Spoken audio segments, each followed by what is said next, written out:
to make one of my favorite ways to cook a winter meal, and that is what I call a shove it in the oven dinner. And this is going to be actually a pork roast that's going to be roasted on a bed of cabbage that's been shredded and imbued with some apples and some white wine. It's a delicious way to get your good greens and to use a nice cut of pork as well. So let's go ahead and get started. I'll show you what you need. Now you can use a variety of cuts of pork. I just happen to have a boneless pork loin here. And you can do this with a pork tenderloin as well, but really any cut of pork that you can roast or any kind of pork roast will work. This is about 3-pound piece of boneless pork roast, pork loin roast. You're also going to need about a half a cabbage, and we're going to shred that up. We're just going to cut that up. The juice of a lemon. You're going to need about 3 or 4 good-sized garlic cloves, an onion, an apple, some thyme, some Dijon mustard, some yogurt, plain yogurt, not vanilla yogurt, just plain yogurt, a little bit of olive oil, and some white wine. I like to use a dry white wine. This is a Sauvignon Blanc, but it will also work with a Riesling, a dry Riesling as well.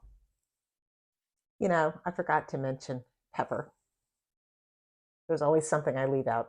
A lot of people say that cooking on a weeknight when you're working is just too hard. I actually would disagree, because what I would do when I was still working, I'm retired now, but what I would do after a long day of working and lots of grading of papers to do that evening coming up, I would come home and I would prepare this dish, get it ready to shove in the oven, shove it in the oven, walk the dog, come back, get started on my grading, and within an hour, dinner would be ready.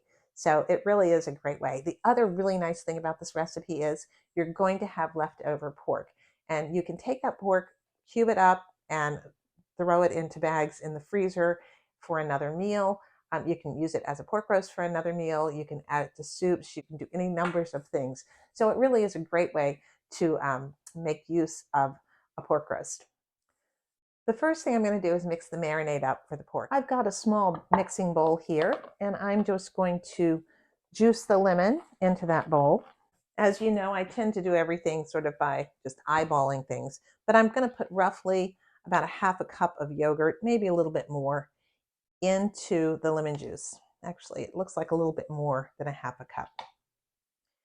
Mix that up. Now I'm going to put a healthy dose of Dijon mustard into this, a quarter of a cup, maybe a little bit less. So we're going to mix that in well. Next, I'm going to pour, about a tablespoon or so of the olive oil in. And I'm going to put some of this thyme in here, maybe about a tablespoon of the thyme. Mixing all of that in. And I'm going to give a good grind of black pepper. You can add salt in if you want, but I find the Dijon mustard has a good bit of salt in it already. I'm also trying to cut down on the amount of salt that I'm putting into my foods. Right, so that's step 1. Step 2 involves preparing your baking pan, and this is just a 13 by 9 baking pan. I'm going to put a little olive oil in the bottom of it. And now I'm going to take my cabbage and I'm just going to cut it, shred it. You can do this in a food processor, but honestly, I feel like this is just as fast. You're just going to put it into slices. It will really cut down as it cooks. I'm going to take these slices and I'm going to put them in the bottom of the pan, like so. I'm using a small cabbage, and I'm using roughly half of this cabbage. Again, this is a rough cut. It doesn't have to be finely shredded. You're not making coleslaw. So you've got your cabbage in here. I'm going to give it a little salting down, and I'll toss that around. You can see why I didn't put salt in the pork itself, because this is going to have salt in it. I'm also going to throw some pepper on this. And then I'm just going to toss this together like so. The next thing we're going to do is we're going to peel and slice our onion and our apple. I'm just going to peel this guy and core it. And I'm also going to slice this onion up. This does not need to be chopped fine. I'm just going to slice this down like this.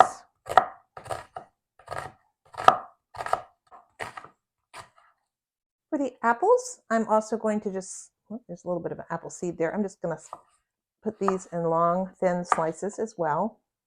These will essentially disappear as they're cooking, but they will flavor and lend a very slight sweetness.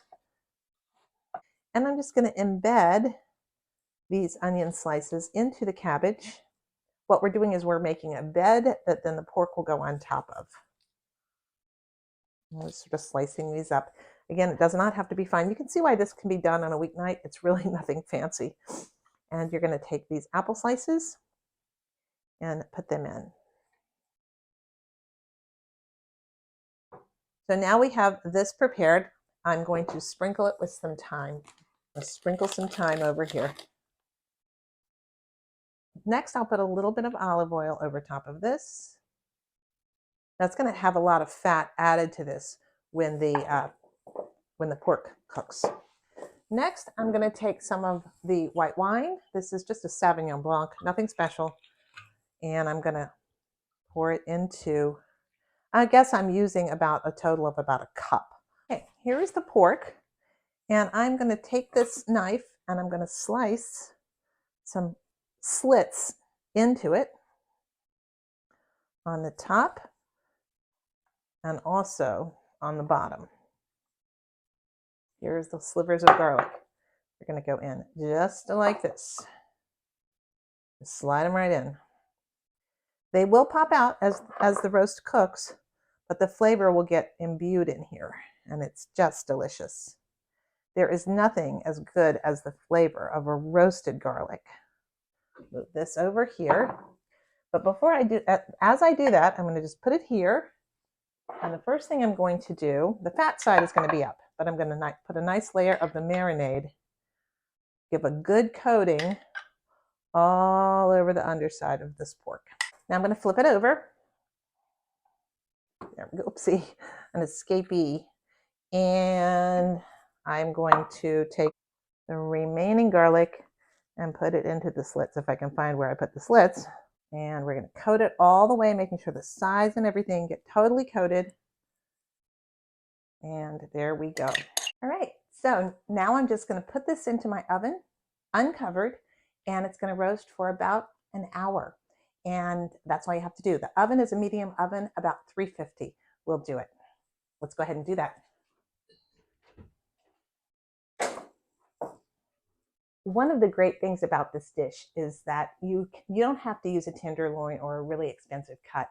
I usually will wait until I see pork loins go on sale, not tenderloins, just pork loin roast, and use that. And it can be very, very, very economical. And you can get several, as I said, you can get several meals off of this once you do the pork for dinner, and then you can save additional meat for soups or stews or a grain and meat dinner.